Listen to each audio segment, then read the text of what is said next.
여러분 안녕하십니까? 오늘 또 에스라의 나무 강단을 찾아주신 여러분을 진심으로 환영합니다. 잔인한 4월이 지나고 계절의 여왕 5월이 활짝 열렸습니다. 우리의 눈을 창조주 하나님께로 전년계가 이끌고 있습니다. 오늘의 교가를 핵심만 요약해서 거기다가 약간의 신학적인 의미를 부과해서 아주 쉽게 여러분에게 제시하고자 합니다. 하나님의 축복과 성령의 은사가 함께 하시기를 기원합니다. 우리는 세 가지 우주적 기별이라고 하는 제목으로 벌써 제7가까지 공부하게 되었습니다. 오늘은 제7가 창조주를 경배하라고 하는 제목입니다. 세 천사의 기별 중에 첫째 천사의 기별에 세 가지의 명령이 있는데, 하나님을 두려워하라, 그분에게 영광을 돌리라, 창조주 하나님을 경배하라, 세 가지 명령 중에 마지막인 창조주를 경배하라고 하는 의미를 오늘 집중적으로 공부하게 되겠습니다. 기억절을 다 같이 한번 읽어보겠습니다. 요한계시록 4장 11절의 말씀입니다. 우리 주 하나님이여, 영광과 존귀와 능력을 받으시는 것이 합당하오니 주께서 만물을 지으신지라. 만물이 주의 뜻대로 있었고 또 지으심을 받았나이다 하더라. 우리 하나님께서는 영광과 존귀와 능력을 받기에 합당한 분인데, 그 이유는 창조주 하나님이시기 때문에 그렇다고 하는 것이 이 기억절의 의미가 되겠습니다. 오늘 교가에서 서론적으로 이런 이야기가 나옵니다. 어린아이들은 부모의 존재를 아주 당연히 여깁니다. 사람들은 태양이 당연히 있는 것이요, 하늘, 땅, 공기, 우주, 그리고 우리 존재 자체를 아주 당연한 것으로 여기고 있습니다. 그러나 이 모든 것은 저절로 이렇게 있는 게 아니라 저 창조주 하나님께서 만드셨기 때문에 존재하게 된 것입니다. 이런 면을 오늘 우리가 창조주 하나님 경배라고 하는 이 의미에서 살펴보려고 하는 것입니다. 그래서 오늘 학습 목표는 하나님은 우리의 창조주이시며, 그리고 특별히 오늘 교가를 저술하신 저자는 다른 한 면을 부각시키시는데, 창조주이시며 구속주이시라고 하는 사실입니다. 그것을 오늘 우리가 아주 심도 있게 공부해 보도록 하겠습니다. 오늘의 교가, 제7가 교가 내용을 소재별로 잠깐 소개를 먼저 해보면은, 첫째 날 일요일에 고난의 동반자라고 하는 제목으로 공부를 하는데, 세 천사 기별을 전하는 자들은 사도 요한처럼 그리스도의 고난과 환난에 동참하는 자들이라고 하는 면을 부각시키고 있습니다. 그리고 이 창조주를 경배하라고 하는 깊은 뜻이 무엇인지 둘째 날에 공부를 하고, 그러면서 셋째 날에는 우리 하나님은 저 높은 곳에만 계시는 것이 아니라 우리에게 가까이 계시며 아주 친밀하신 하나님이심을 우리가 살펴보게 될 것입니다. 그리고 넷째 날에는 복음, 심판, 창조라고 하는 이런 소제목으로 첫째 천사의 기별을 보면은 심판할 시간이 이르렀기 때문에 창조자 하나님을 기억하라, 경배하라, 그리고 이 모든 것이 영원한 복음이라고 하는 것입니다. 복음, 심판, 창조가 같은 맥락에서 연결이 돼서 우리에게 교훈을 주고 있습니다. 그것을 더 세밀히 좀 살펴보겠습니다. 그런데 그 창조주 하나님이 바로 우리를 구속하신 구속주라고 하는 사실을 목요일 날에 공부를 하고 금요일 날에는 취급하지 않은 다른 깊은 분야를 소개하고 있습니다. 그래서 오늘 이 공부를 우리가 다 이렇게 하고 난 다음에 한마디로 이렇게 요약을 해보면은 새 천사 기별을 이 전하는 자들이 겪는 이것을 딱 요약을 하고 있는데요. 하나님은 우리 곁에 가까이 계시고 우리의 고난에 동참하시고 우리를 새 사람으로 변화시키시는 그런 창조주 하나님이신데 그분을 경배하라고 하는 이런 내용을 우리는 오늘 공부를 하겠습니다. 아주 다각적 면에서 살펴볼 것입니다. 자, 첫째 날을 한번 시작해 봅시다. 고난에 동참하는 자. 요한은 황제 숭배를 거절함으로 로마 황제 도미티아누스에 의해서 밤모섬이라고 하는 곳에 유배되어 있었습니다. 그는 복음 때문에 예수의 고난에 동참하고 있다고 고백을 한 것입니다. 밤모섬이란 저 1세기경에 로마 제국이 감옥소로 사용했던 일종의 노동 수용소였습니다. 지도를 보면은 초승달 모양의 아주 작은 바위 섬입니다. 그곳에 유배되어 있는 요한을 예수님께서 기억하셔서 어느 안식일 아침에 사도 요한을 찾아오셔서 말씀을 하시는데 이것이 이제 요한계시록 전체를 탄생케 하는 원인이 된 것입니다. 94쪽을 보면은 이렇게 우리가 고난에 동참하는 자에 대해서 요한에 대해서 이야기를 하고 94쪽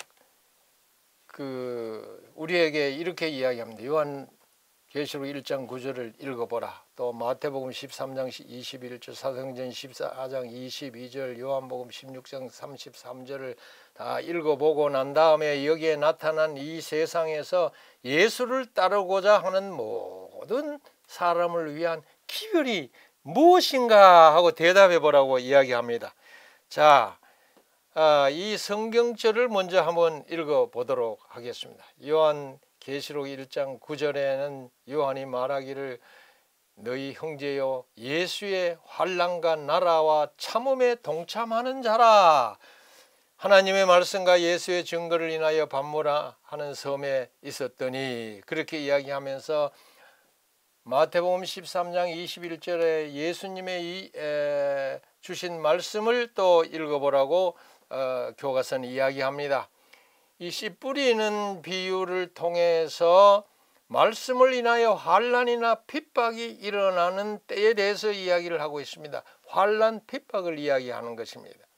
그리고 사도행전 14장 22절에 하늘나라에 들어가려고 하는 사람들은 많은 환난을 겪어야 한다고 말하고 있고, 자, 이런 환난을 당하고 고난과 핍박을 당한다 할지라도 요한복음 16장 33절에는 담대하라. 왜 그러냐? 내가 세상을 이겼기 때문에. 바로 예수 그리스도를 의지하면 그 환난을 이길 수 있다는 것을 이야기하고 있습니다. 이 성경절을 우리가 읽고 좀 생각해 볼 수 있는 것은 그의 천사를 통해서 예수님께서 요한에게 계시를 주셨습니다. 오늘날 성지순례를 통해서 밤모섬에 가보면은 요한의 동굴 교회가 거기에 있는데 그 입구 이 명판에 계시록 14장 7절이 새겨져서 찾아오는 모든 사람들에게 기별을 전하고 있습니다. 뭐 계시록 14장 7절은 우리가 또 읽고 계속해서 강조하고 있습니다. 오늘은 특별히 하늘과 땅과 바다와 물들의 그늘을 만드신 이를 경배하라 하더라고 하는 이 말씀에 초점을 맞추고 있습니다. 그래서 요한계시록의 중심 주제는 창조주 하나님을 경배하라고 하는 것입니다. 우리는 경배하는 존재로 창조되었습니다. 그래서 창조주 하나님을 경배하는 것이 우리의 삶의 참된 목적이요 우리의 삶의 이유가 되어야 함을 이야기하고 있습니다. 그것은 바로 우리가 그분에게 목숨을 걸 만한 그런 목적과 이유가 된다고 하는 것입니다. 이 때문에 필요하다면은 사도 요한처럼 우리도 고난과 환난을 겪어야 하는 그런 그 어려움을 당합니다. 그러나 여기에 대해서 두려워하지 말라고 하는 것입니다. 오늘 영감의 교훈의 말씀에 이렇게 사도행적 261페이지를 인용하고 있습니다. 고난에 참여하는 자들은 영광도 나눌 터. 주님이 당하신 것처럼 혹독한 시련을 당하지만은 그들은 잘 견디기만 한다면은 그 시련이 그들을 세련되고 순결하게 할 것이다 그랬습니다. 그리스도의 고난에 참여하는 자들은 또한 그분의 위로에 동참하는 자가 되고 마침내 그분의 영광을 나누어 가지는 자가 될 것을 사도행적에 이야기하고 있습니다. 여러분, 신앙은 기쁨만 있는 것이 아니죠. 많은 그 경우 고난을 동반합니다. 실제로 마지막 위기가 닥칠 때 우리는 하나님의 나라에 들어가려면 많은 환난을 겪어야 할 것이라고 하는 이 사실을 기억하고 우리 모두가 용기를 잃지 말도록 하십시다. 그리스도를 쳐다보고 그리스도와 함께 그 고난을 극복하고 하늘까지 이르게 되는 여러분과 제가 되기를 간절히 바랍니다. 자, 그 다음 둘째 날 창조주를 경배하라고 하는 소점 제목에 나타난 기별을 우리 한번 연구해 보겠습니다. 교과서 96쪽입니다. 계시록 14장 7절을 읽고 첫째 선자의 기별의 결론을 말하라고 했는데 우리는 이 계시록 14장 7절을 그저 매가마다 확인하고 또 확인하고 또 그 의미를 되새기고 그렇게 합니다. 이 둘째 날에도 같습니다. 하늘과 땅과 바다와 물들의 그늘을 만드신 창조주 하나님을 경배하는 것입니다. 특별히 오늘 이 교과서에서는 진화론과 이 대비해서 우리에게 교훈을 주고 있습니다. 진화론이 팽배한 오늘날 창조주를 경배하라고 하시는 것입니다. 진화가 사실이었다면 우리의 믿음은 필연적으로 거짓말이 되고 말 것입니다. 그래서 진화론은 이게 문제가 많은 것입니다. 경배를 하라고 하는 이 호소는 진화가 아니라 창세기의 뿌리가 있는 것입니다. 창세기 1장 1절에 너무도 잘 아는 말씀 아닙니까? 태초에 하나님이 천지를 창조하시니라. 이 말씀이야말로 아주 우주에 울려 퍼지는 장엄한 말씀입니다. 선포입니다. 성경의 서론이요 본론이요 결론입니다. 태초에 하나님이 천지를 창조하시니라. 이것을 히브리어로 브라시트 바라 엘로임 에트 하사마임 베트 하레츠 이렇게 7자로 되어 있어요. 7개 단어로 구성되어 있는데 창조가 완전하였음을 의미하고 있습니다. 여기에 동사 창조에 해당하는 동사가 바라라고 하는 말인데 이 바라라고 하는 동사는 오로지 하나님을 주어로 삼고 그분만의 창조 행위를 나타내는 아주 순수한 그 순전한 신학적 용어입니다. 이것은 아무것도 없는 것에서 마치 있는 것처럼 불러내시는 이런 무에서 유를 창조하는 것을 의미합니다.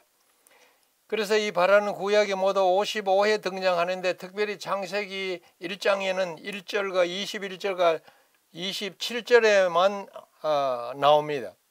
이 무에서 그 유를 창조하는 것을 라틴어로 여기 크레아티아 엑스 니힐로라고 이렇게 이야기하는데요. 이게 아주 중요합니다. 무에서의 창조, 기존 물질에서 유에서 창조가 아니라 무에서 창조를 의미한다고 하는 것입니다. 반면에 만들다, 이 창조하다 그런 의미를 가진 히브리어가 아사라고 하는 말이 있는데 창세기 2장 3절에 보면 사용이 되어 있어요. 거기에 보면 하나님이 그 창조하심에 할 때 바라고 만드시든 할 때는 아사로 되어 있습니다. 그래서 모든 일을 마치시고 이날에 안식하셨음이라고 했는데 창조 과정이 이렇게 창조하다와 만들다의 이 두 단계로 되었음을 밝히고 있습니다. 창조와 구분되는 이 만듦 아사라고 하는 말은 성경에 2600회가 나오는데 기존의 재료로 2차적으로 가공해서 변화시키는 만드는 행위 유에서 유의 유를 창조하는 것을 말합니다. 그리고 또 종류라고 하는 말이 창세기에 등장합니다. 창조주가 생물을 각기 종류대로 창조했다고 합니다. 처음부터 모든 생물을 종류대로 완벽한 형태로 창조했음을 의미하는 것입니다. 그래서 레위기에서는 창조주 하나님이 동물의 종을 다른 종과 교배하지 말라고 했고 다른 식물 종자를 같은 밭에 뿌리지 말라고 했습니다. 이런 표현들은 모든 생물이 처음부터 종류대로 창조된 것이지 무슨 조그만 한 세포로부터 이렇게 점점 시간을 두고 진화된 것이 결코 아니라고 하는 것입니다. 창세기가 말하는 이 종류는 현대 생물학에서 목이나 가에 해당하는 것으로 보입니다. 이 창조, 하나님의 창조는 그 능력이 대단합니다. 그 한 예를 태양을 교과서 96쪽에서 들고 있습니다. 태양은 1초 동안에 인류가 태초로부터 석유, 가스, 석탄 또는 불로 생산한 모든 것보다 더 많은 에너지를 생산한다고 하는 것입니다. 어마어마한 이야기죠. 그래서 태양의 직경은 이 지구의 109배나 되는 크기입니다. 그런데 이 지구 크기의 100만 개의 행성을 담을 수 있는 어마어마한 크기입니다. 그런데 우리 은하계는 얼마나 더 크냐? 이렇게 큰 태양만한 크기의 별 100만 개가 있는 이것을 우리 은하계라고 합니다. 이거로 끝나는 것이 아닙니다. 이 우리 은하계의 피스톨 별이라고 하는 것은 태양이 만들어내는 힘의 1000만 배나 되는 힘을 발산하는데 태양 크기의 별 100만 개가 피스톨의 이 크기 안에 쉽게 들어갈 수 있을 정도라고 합니다. 그러니 이 광대한 우주를 우리가 인간의 두뇌로 상상할 수 없습니다. 하나님의 위대하심을 우리가 찬양하지 아니할 수가 없는 것입니다. 이걸 제가 잠깐 그림으로 나타내서요. 지구가 있습니다. 뭐 수성, 하성, 금성, 명왕성, 정왕성 등 해서 우리는 태양계라고 이야기합니다. 근데 이 태양계만 하더라도 엄청나게 큽니다. 우리 은하계에는 이 태양계만한 크기가 60억 개가 존재한다고 하는 것입니다. 우리가 상상할 수 있을까요? 그보다도 이 우리 은하를 벗어나서 온 우주를 생각하면은 우리 은하 같은 은하계가 2조 개나 존재한다고 합니다. 그러니 태양계로 말하면은 이 60억 개 곱하기 2조 개 하면은 120억 조개의 태양계가 존재하는 이 어마어마한 크기의 우주를 우리가 상상할 수 없을 정도로 위대한 그 우주라고 말할 수가 있습니다. 그래서 우리 교회 재림교회 교리 28회 보니까 제 6장 창조난에 이렇게 돼 있어요. 하나님은 자신의 창조 활동에 관한 권위 있고 역사적인 설명을 성경에 계시한다. 그분은 우주를 창조하고 이 광대한 우주를 언젠가 창조하셨습니다. 그리고 새로운 6일 창조에서 주님은 하늘과 땅과 바다와 그 가운데 모든 것을 만드시고 일곱째 날에 안식하셨다. 우주 창조와 그리고 창세기 1장에서 말하는 이 창조를 이렇게 구분해서 이야기하고 있습니다. 그래서 이 새로운이라고 제가 번역했지만 새로운 6일 창조를 영어로 보니까 recent six day creation이라 이렇게 돼 있어요.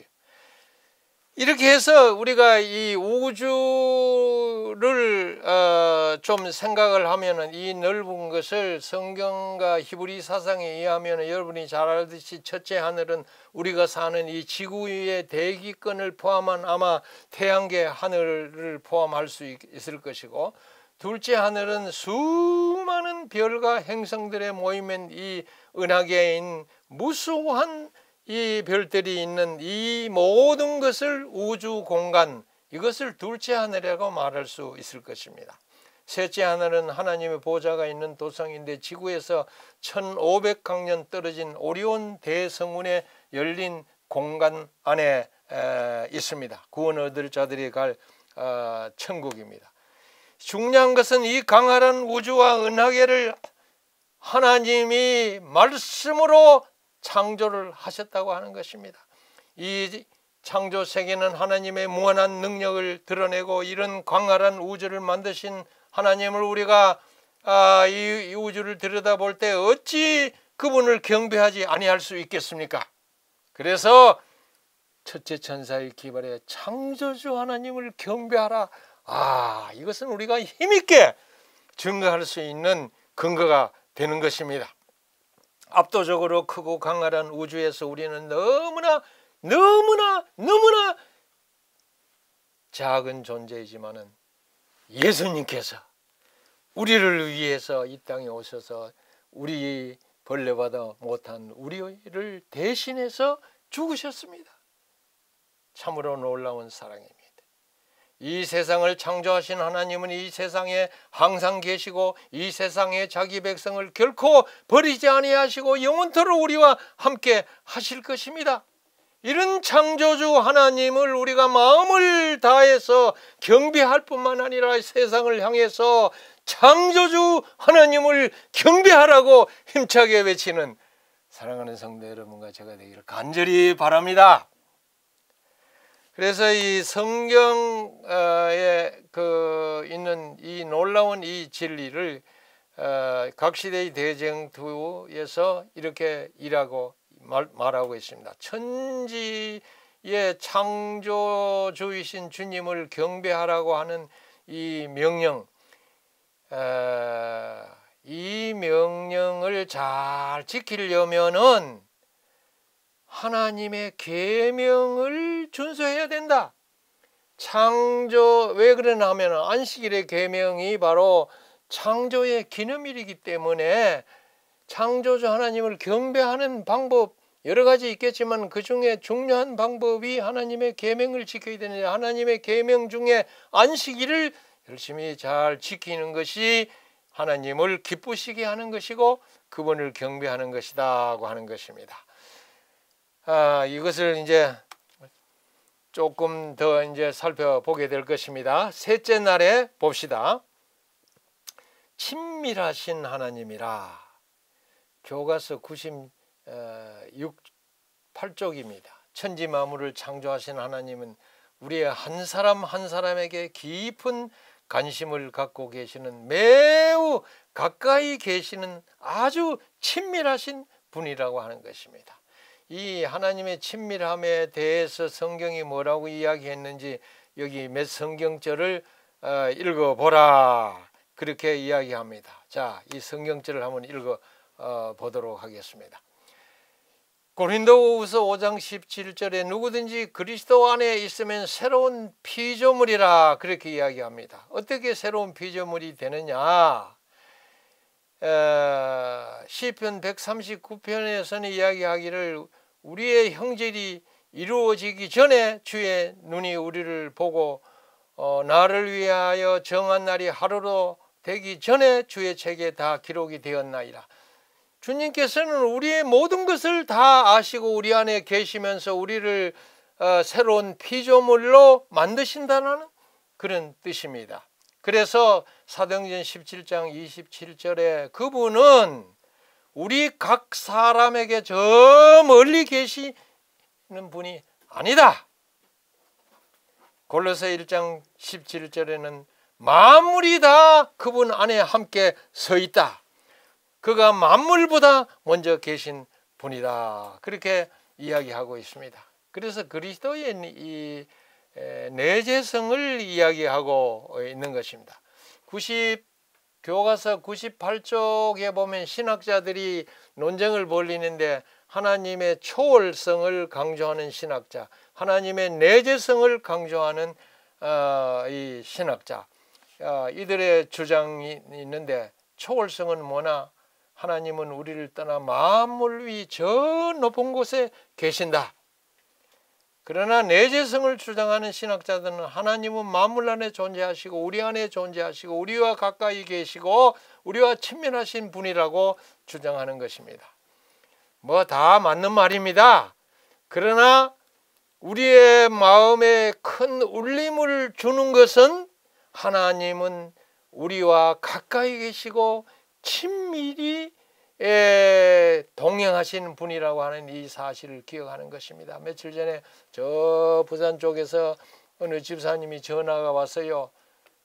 그래서 집사님이 무슨 일입니까? 했더니 이 폐 일어나고 딱 부탁을 하나 하는데, 목사님 기회가 있으면은 예수 그리스도의 내재성에 대해서 좀 밝히 말씀해 달라고, 그것을 좀 가르쳐 달라고 그렇게 주문을 했습니다. 맞습니다. 그리스도의 내재성 아주 중요합니다. 우리가 그리스도 안에 거하고 그리스도께서 우리 안에 거하십니다. 그리스도는 영원토록 우리를 버리지 아니하시고 우리와 함께 동행하시고 함께 계시는 분입니다. 이 내재성에 대한 이야기입니다. 그래서 성경은 항상 우리 곁에 계시는 내재성을 그 초월성보다 더 많이 강조합니다. 물론 주님은 높고 거룩한 곳에 거하십니다. 그러나 또한 이사야 57장 15절의 말씀대로 통회하고 겸손한 심령을 가진 자와 함께 계십니다. 요한복음 17장 23절에 예수께서는 친히 내가 그들 안에 있고 그들이 내 안에 있다고 합니다. 하나님은 가까이 계시며 그의 백성을 애굽에서 건져내시고 만나를 비같이 내려주시고 여리고성을 붕괴시키는데 함께 하셨습니다. 함께 계시는, 가까이 계시는 친밀하신 하나님을 우리에게 나타내고 있는 것입니다. 그래서 그분은 우리 안에 역사하시고 우리에게 아주 새 마음을 주실 뿐만 아니라 우리를 새로운 피조물로 창조시키시고 우리를 정결케 하는 일을 하시는 것입니다. 그래서 그분은 항상 우리 곁에 가까이 계시는 아주 친밀한 분인 게 분명하다, 이렇게 결론을 내릴 수가 있는 것입니다. 그래도 다시 한번 다져봅시다. 수십억 개의 은하계를 창조하시고 온 우주를 돌보시는 권능의 하나님이 지금 여러분의 각자의 삶에 다가오셔서 곁에 계시고 기도를 친히 들으십니다. 그분은 여러분 안에서 역사하시고 새 마음을 주시고 여러분 안에 사시면서 여러분을 움직이게 하십니다. 여러분을 그리스도 안에서 새로운 피조물로 만드시는 아주 친밀하신 분이십니다.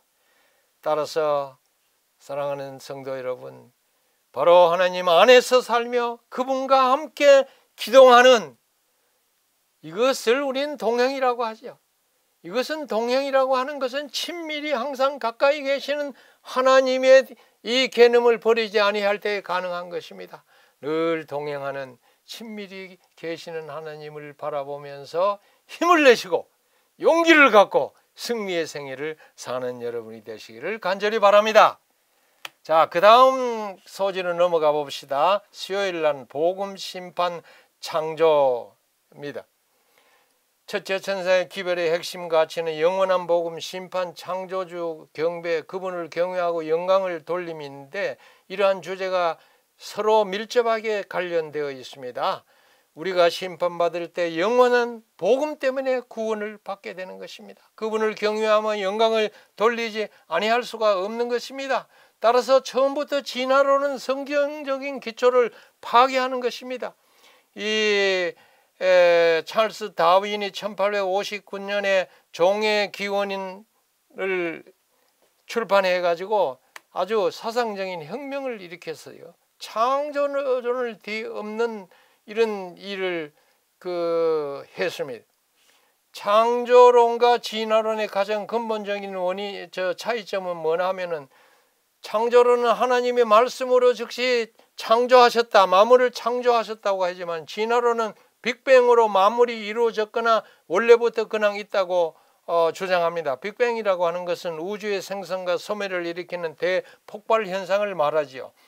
또 창조론은 하나님이 생명체를 창조했다고 하지만, 진화론은 무기물에서 이렇게 우연히 단백질이 형성되고 거기서 우연히 원시 생명이 탄생해서 각종 동식물로 오랜 세월을 두고 진화했다고 주장합니다.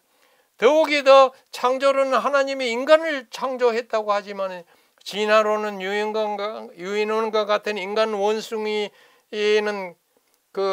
원숭이는 공동 조상을 가졌다고 주장합니다. 도무지 받아들일 수 없는 것입니다. 그럴 뿐만 아니라 이 진화는 지구상에서 생명체가 이렇게 수십억 년이라는 긴 세월 동안 자연적인 방법으로 무기물에 시작해서 간단한 생물체로 고등 생물로 서서히 진화했다고 가르치는 아주 잘못된 가르침입니다. 최근에 그 학자들이 말이죠, 했는 것 중에 하나를 살펴봤더니 이렇게 돼 있어요. 유인원을 조상으로 해가지고 인간과 침팬지와 고릴라와 우랑우탄입니까? 이것이 공동조상이라고 하는 것입니다. 여러분, 이걸 믿을 수 있겠어요? 어떻게 인간과 고릴라와 침팬지가 그 공동조상을 가졌다고 이야기할 수 있습니까? 이들은 유전자와 DNA를 연구를 해가지고 이런 결론을 내렸다 할지라도 우리는 믿을 수가 없습니다. 그뿐만 아니라 오늘 다른 학자들은 유신진화론도 있습니다. 이것도 매우 위험한 생각입니다.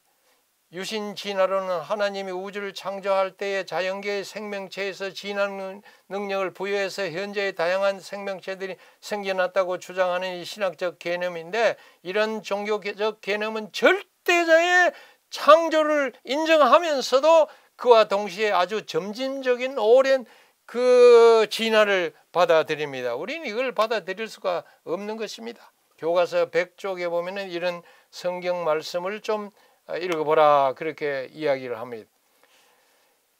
에베소 3장 9절에 영원부터 만물을 창조하신 하나님이라고 이야기하고, 계시록 4장 11절에 주께서 만물을 지으신지라, 그렇게 이야기합니다. 골로새 1장 13절 14절에 그 아들 안에서 우리가 속량 곧 제사함을 얻었다고 이야기하고 있습니다. 결론적으로 하나님은 만물을 말씀으로 즉시 창조하신 생명의 주시오 창조주 하나님이십니다. 여기에 이론을 달면 안 됩니다. 또한 이 창조주 하나님께서 인간을 구원하시는 구속자이십니다. 이 하나님은 지금도 살아계시며 말씀의 권능으로 죄로 병든 인생들을 불러 치유해 주시고 구원하시며 새로운 피조물로 빚어주십니다. 그래서 이 진화론이 팽배한 이 시대의 창조주요 구속자이신 하나님을 경배하라고 하는 이 세천사 기별을 힘차게 외쳐야 되겠습니다. 자, 마지막 5번째로, 그런데 중요한 것은 이 오늘 교과서가 그 새로운 한 국면을 부각시키는데, 십자가에 달리신 그 창조주가 바로 십자가에 달려 돌아가셨다. 예수님이 창조주이시고 바로 구속자이라고 하는 사실을 우리에게 상기시켜 줍니다. 그래서 첫째 천사는 우리에게 그 대답을 줍니다. 계시록 14장 7절에 하늘과 땅과 바다와 물들의 근원을 만드시는 경배하라고 하는 이 기별을 우리에게 주셨는데 그분이 바로 구속자도 되신다고 하는 것입니다. 이렇게 해서 창조와 구속을 통해 우리는 다 영적으로 골육지친이 되어서 한 형제 한 자매가 되었다고 하는 것입니다. 그것을 선지자왕 369페이지에서 이야기를 하고 있습니다. 여러분 더 깊은 연구에서 제안하는 것들을 좀 세밀히 살펴보시길 바랍니다. 오늘 이 결론은 이렇게 내고 있습니다. 연약한 자와 함께 하시고 어려운 가운데서 우리를 도우신다 하나님은, 하지만 하나님이 우리와 함께 하시는 것은 당연한 일이 아니다. 그는 거룩하고 존귀하신 분이시며 온 우주를 능력으로 창조하신 분이시다. 그분이 우리를 구속하셨다. 그러므로 창조주를 기억하고 그를 경배하라고 하는 이 기별은 진화론이 팽배한 시대에 우리에게 주신 기별이요, 또 전하도록 우리를 부르시고 계신다고 하는 것입니다. 이 부름에 응해서 새 천사를 기별을 온 세상에 전파하는 위대한 천사들이 되시기를 간절히 바라면서 오늘 공부를 마치겠습니다. 대단히 감사합니다.